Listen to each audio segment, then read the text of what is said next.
하나님의 절대 주권이 있어요. 이 절대 주권의 개념만 이거 하나로만 이해한다면 뭔가 부족할 수 있어요. 근데 우리에게는 하나님이 사랑이라는 관계를 하고 싶으셔서 무엇을 주시냐면 자유의지를 주셨어요. 절대 주권 안에 하나님과 내가 사랑의 관계를 하고 싶어 하신다. 그래서 자유의지를 주셨어요. 사랑의 관계라는 것은 동등한 관계예요. 능력과 권위에 있어서는 아닐 수 있지만 관계적인 면에서는 동등한 관계를 원하시는 거예요. 너의 모든 선택을 내가 다 인정해 준다는 거예요.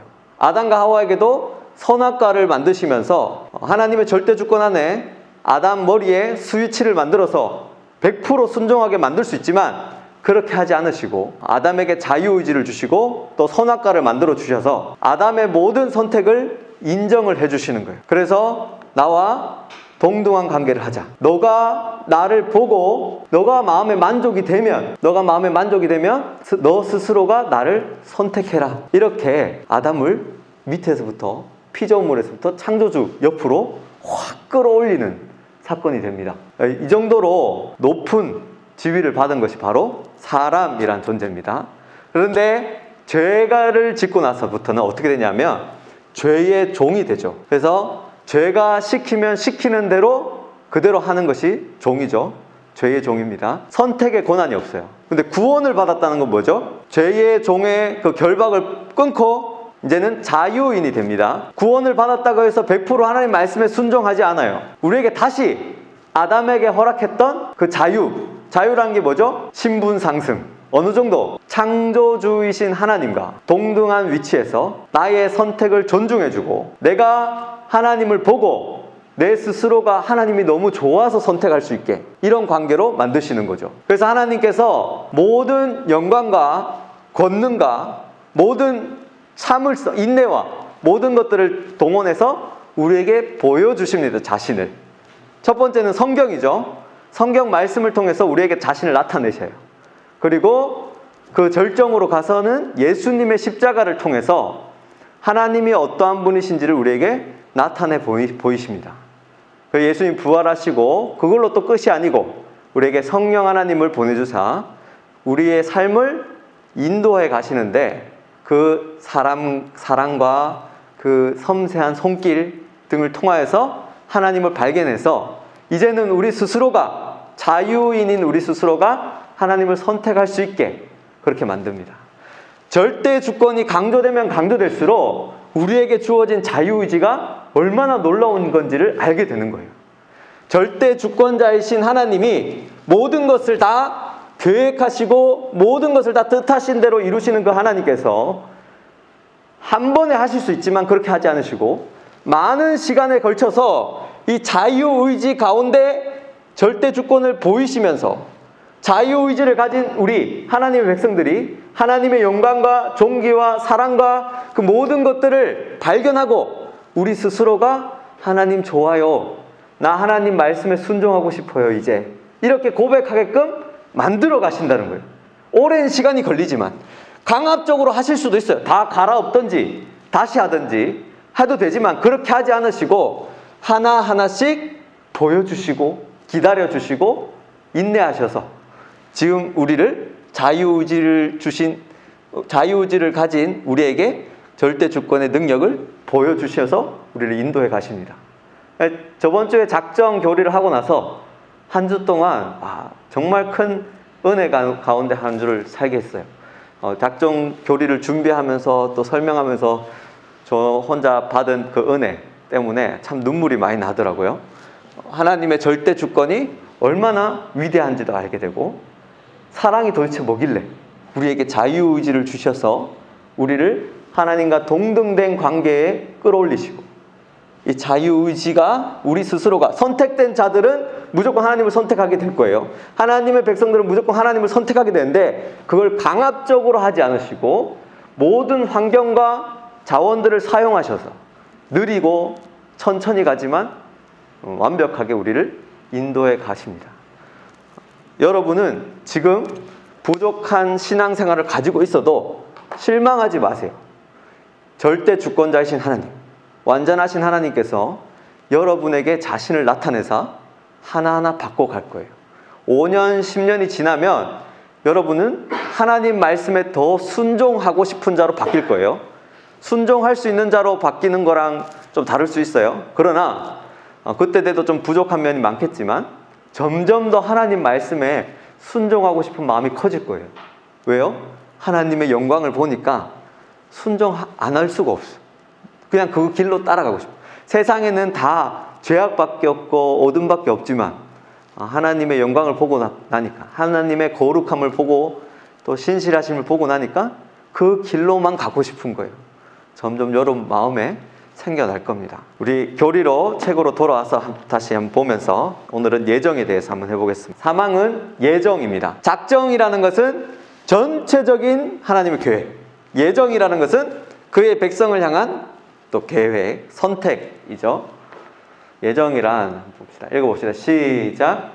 문단을 나눠서 한번 볼게요. 하나님의 작정으로 하나님께서는 자기의 영광을 나타내기 위하여 어떤 사람들과 천사들은 영생을 얻도록 예정하셨고, 사람과 천사들 중에 일부분을 영생을 얻도록 예정하셨습니다. 영생이라는 건, 사는 것은 다 영원히 삽니다. 우리가 예수님 다시 올 때는 계속 살게 될 거예요. 그러나 하나님이 있으면 생명이고 없으면 죽음이기 때문에 천국에 거하는 백성들을 영생이라고 표현을 하는 겁니다. 지옥을 가면 왜 슬픈 거죠? 지옥을 가면 물론 고통 이런 것도 있겠지만 가장 슬픈 거는 하나님이 내 안에 들어오실 기회가 이제 없다는 거예요.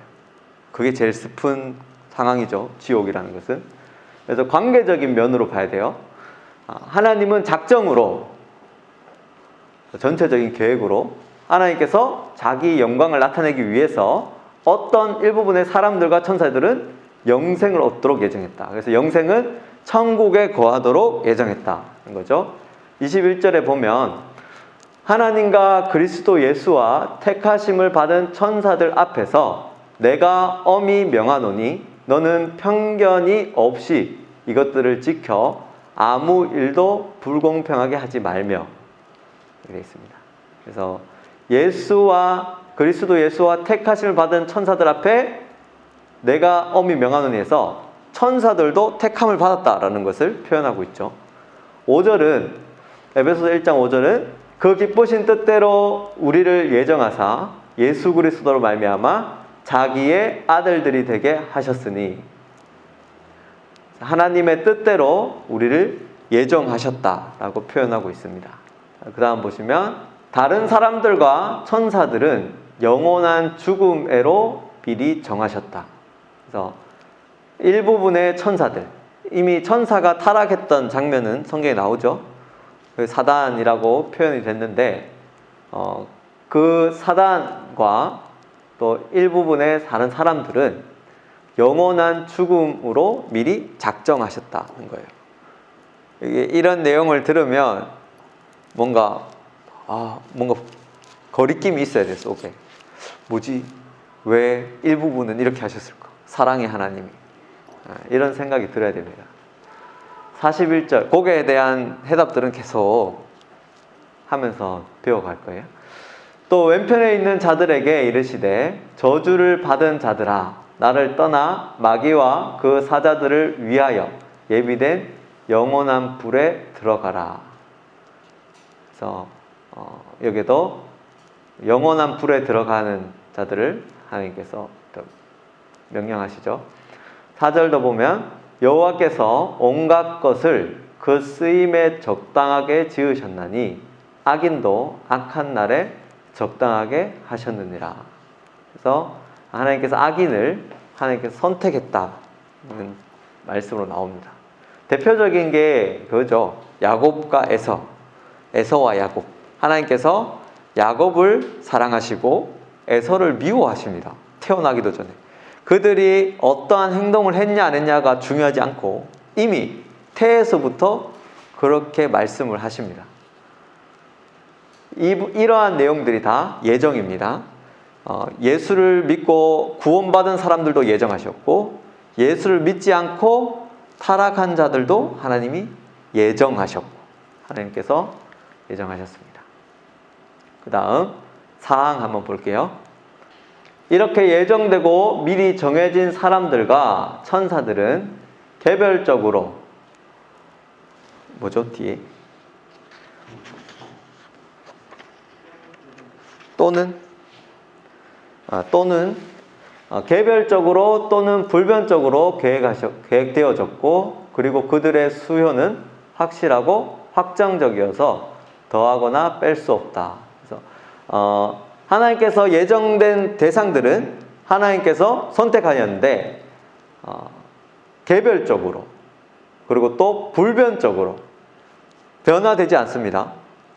그리고 그들의 수요는 확실하고 확정적이다.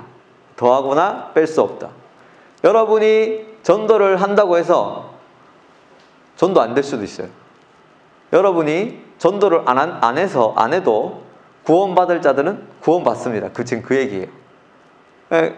이 복음을 들으면 들을수록 그러면 도대체 전도를 왜 해야 돼? 이 생각이 들어야 됩니다. 19절 한번 볼게요.